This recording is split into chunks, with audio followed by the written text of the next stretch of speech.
তো bed making শুরু করার পূর্বে আমার কিছু কাজ করতে হবে, যেমন হচ্ছে কি ওয়াশ, আইডি কার্ড এগুলো খুলে রাখতে হবে। তারপর যদি রুমের ফ্যান চলে সেটি অফ করে রাখতে হবে। করে আমাকে হ্যান্ড ওয়াশিং এবং গ্লোভস পরে আসতে হবে। আমার গ্লোভস নাই তাই আমি পরতে পারিনি। তো এবার আমার ইকুইপমেন্ট কালেক্ট করার পালা। তো প্রথমে আমি একটা চেয়ার বা টুল নিয়েছি, তার উপরে আমি এখন আমার ইকুইপমেন্টগুলো রাখবো। তো সবার প্রথমে আমি রাখলাম পিলো উইথ কভার, তারপর ব্ল্যাঙ্কেট, তারপরে রাখলাম তৃতীয়তে টপ শিট,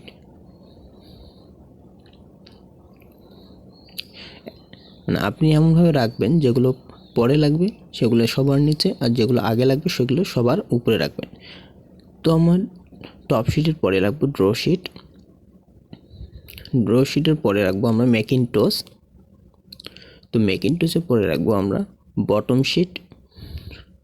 তারপর আমরা ডাস্টার নিয়ে নেব। ডাস্টারগুলো আমার পরিষ্কার করার জন্য কাজে লাগবে। তো ডাস্টার না থাকার কারণে আমি এই কাপড়টাই ডাস্টার হিসাবে ইউজ করব। তো আমার হয়ে গেল ইকুইপমেন্ট কালেক্ট করা। এবার আমি বেড মেকিং করব। তো বেড মেকিং করার পূর্বে আমি যে কাপড়টি নিয়েছিলাম সেটি আমি ডাস্টার হিসেবে ইউজ করতেছি। তো প্রথমে আমি ক্লিন করে নেব বেড এবং ম্যাট্রেসটা। তো প্রথমে আমি হেড থেকে টু এর দিকে আসবো ক্লিন করে। তো আমার এক সাইডের কাজ আমি করে নিলাম, করে আমি আমার ডাস্টারটা রেখে দিব। তো আরেকটা ডাস্টার নিয়ে এদিকে এসে ক্লিন করব। তো আমি ক্লিন করে নিয়ে নিয়েছি। এখন সবার প্রথমে আমি বসাবো বটম শিট। তো মাঝখানে ধরে আমি একদিকে বসাই দিলাম। আমাকে কর্নার করতে হবে, সেজন্য আমি সেভাবে ধরে ওইদিকে মাথার দিকটা রাখলাম। যদি বটম শিটটা বড় হয় তাহলে কর্নার করতে সুবিধা হয়, আমারটা একটু ছোট। যাই হোক, আমি অর্ধেকটা ওইদিকে রাখবো, অর্ধেকটা মাঝখানে এভাবে রেখে দিয়ে দিব। তারপর আমি দুই সাইডে কর্নার করে নেব। তো আমি এদিকে কর্নার করে নিয়েছি। কর্নার করা হয়ে গেলে আমি বাকিটা ঢুকাই দিব ম্যাট্রেসের নিচে। ঢুকানো হয়ে গেলে আমি এই সাইডেও আমি কর্নার করে নেব।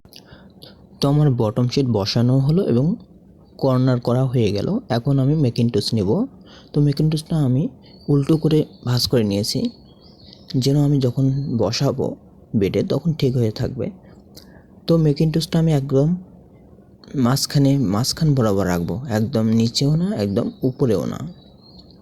তো আমি বসানোর পর আমি বেডের ম্যাট্রেসের নিচে ঢুকাই দেব। তারপর আমি ড্র শিটটা ঠিক ম্যাকিনটশের উপরে থাকবে, মানে ম্যাকিনটশটাকে ঢাকানোর জন্য এই ড্র শিটটা ব্যবহার করা হয়। তো আমি ড্র শিট বসাই দিলাম সুন্দর করে, এবং ড্র শিটটা ভালো হলে আমরা সেটাকে মোড়াই দিতে পারি। ঠিক আমি ম্যাকিনটশের মতো করেই ড্র শিটটাও ওইভাবে ঢুকাই দেব। তো আমার ম্যাট্রেসের নিচে ঢুকানো হয়ে গেলে আমি এখন এই দিকে চলে আসব। তো এইদিকে এসে বাকি যে কাজগুলো থাকলো অর্ধেক করা, সেই কাজগুলো আমি ফুলফিল করে নেব। তো আমি এক এক করে সেই কাজগুলো ফুলফিল করে নিলাম, এবং ফুলফিল করে নিয়ে আমি আবার ওই সাইডে চলে গেলাম। তো ওই সাইডে চলে গিয়ে এখন আমি যেটা নেব সেটা হচ্ছে টপ শিট। তো টপ শিটটা ঠিক আমি বটম শিটের মতোই বসাবো, কিন্তু আমি সামনের দিকটাতে কর্নার করব না, আমি পিছনের দিকটাতে কর্নার করব। তো নিয়মটা হচ্ছে ওইভাবেই, ঠিক ওই রকম করে একটু ফাঁকা রেখে, আমি কর্নারের জায়গাটা আমার লাগবে না তাই আমি একটু পায়ের দিকে বেশি করে নেব, কারণ ওই দিকে আমি কর্নার করব।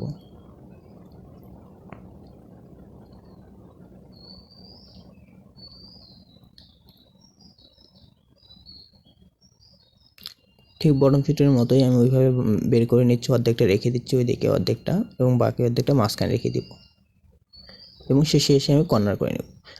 আপনারা যদি কর্নার করতে না জানেন, তো আমার ভিডিওর শেষে আমি কর্নার করা দেখিয়ে দিয়েছি কীভাবে কর্নার করতে হয়।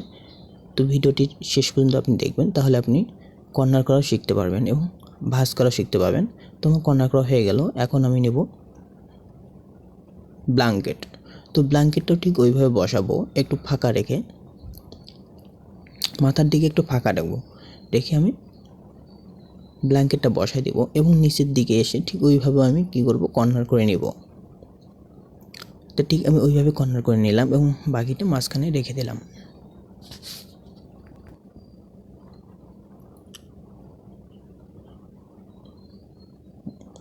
আমার যখন ব্ল্যাঙ্কেটটা কর্নার করা হয়ে যাবে আমি আবার ঠিক আগের মতো এই সাইডে চলে আসবো এবং বাকি এই দুইটার কাজ করে ফেলবো। তো আমি এদিকে চলে আসলাম এবং টপ শিট এবং ব্ল্যাঙ্কেটটা ওইভাবে ঠিক নিচের আমি পায়ের দিকে কর্নার করব এবং মাথার দিকটা খোলায় রেখে দিলাম। তো আপনারা একটু টেনে নিয়ে নেবেন, তাহলে এই ভাঁজগুলো দেখা যাবে না। তো তারপর আমি কি করব, টপ শিট এবং ব্ল্যাঙ্কেট একটু ভাঁজ করে রাখবো যেন পেশেন্ট ঢুকতে পারে ইজিলি।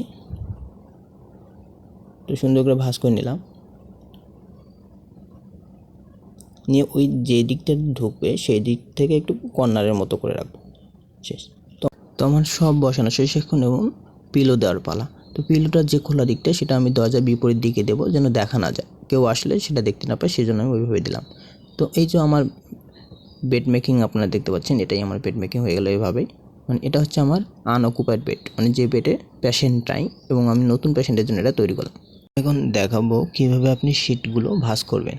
তো আমি প্রথমত দৈর্ঘ্য বরাবর একটা ভাঁজ দিয়ে নিব এবং কোণগুলো ধরবো আঘাত দিয়ে। বাকি যে দুইটা কোণ আমি তারপর সে কোণ দুইটা ধরবো। দেখেন আমি ছোটো শিট দিয়ে দেখাচ্ছি, কিন্তু বড়গুলো ঠিক ওইভাবে আমি ধরবেন। তাহলে মাঝখান বরাবর একটা ভাঁজ দিয়ে দেবেন। তারপর আমি নিয়ে নিলাম, তারপর আমি রাইট সাইডটা ছেড়ে দিয়ে আমি এই দিকে ধরবো এবং মাঝখান বরাবর আমি নিয়ে নিলাম। তো দেখেন এদিকে বন্ধ আর এদিকে খোলা দিক। তো আমি আরেকটা ভাঁজ দিয়ে এভাবে নিয়ে নিলাম ছোটো করে। তো শেষ। এখন আমি দেখো কীভাবে আপনি এটা বসাবেন। তো প্রথমে দেখেন আমাদের যেদিকে একদিকে খোলা দিকগুলো মাথাগুলো আপনি দেখতে পাচ্ছেন, আর একদিকে বন্ধ করা দিকগুলো। তো সেই বন্ধ করা দিকগুলো আমি সবসময় মাঝখানে রাখবো, আর খোলা দিকগুলো আপনার দিকে রাখবেন। বেড মেকিংয়ের সময় আমি আপনাদের কর্নারগুলো দেখাইতে পারিনি, তাই আমি এখন কর্নারটি করে দেখাচ্ছি। তো কর্নারটি করে দেখানোর জন্য আমি একটা ছোট্ট ড্র শিট নিয়েছি। ড্র শিটটা ঠিক যেভাবে আমি টপ শিট বটম শিট বসাইছিলাম সেই ওইভাবেই আমি এটা বসাইলাম। তো এভাবে আমি সুন্দর করে আগে নিয়ে নেব। নিয়ে নেওয়ার পর আমি শেষের টিকটা টার্ন করে ম্যাট্রিক্সের নিচে ঢুকাই দেব যেন আমার ভাঁজ না থাকে বেডের উপরে। তো আমি টার্ন করে ঢুকাই দিয়ে দিলাম। তারপর এই সাইডটা আমি ধরবো এবং বাকি সাইডটা আমি ছেড়ে দিয়ে এটা আবার ম্যাট্রিক্সের নিচে ঢুকাই দিয়ে দিব। তো হয়ে গেল। তখন আমার 4টা আঙ্গুল এই সাইডে দিয়ে আমি এটা ঢুকিয়ে দিয়ে দেবো। তারপর আমি আস্তে আস্তে টার্ন করে এটা ম্যাট্রিক্সের নিচে ঢুকাই দিয়ে দেবো। এভাবে আমার কর্নার তৈরি করা হয়ে গেল। আপনি বেড মেকিংয়ের সময় এভাবে কর্নার তৈরি করবেন। আমার ভিডিওটি যদি আপনাদের ভালো লাগে অবশ্যই লাইক করবেন এবং নতুন ভিডিও পাওয়ার জন্য সাবস্ক্রাইব করে রাখবেন চ্যানেলটি।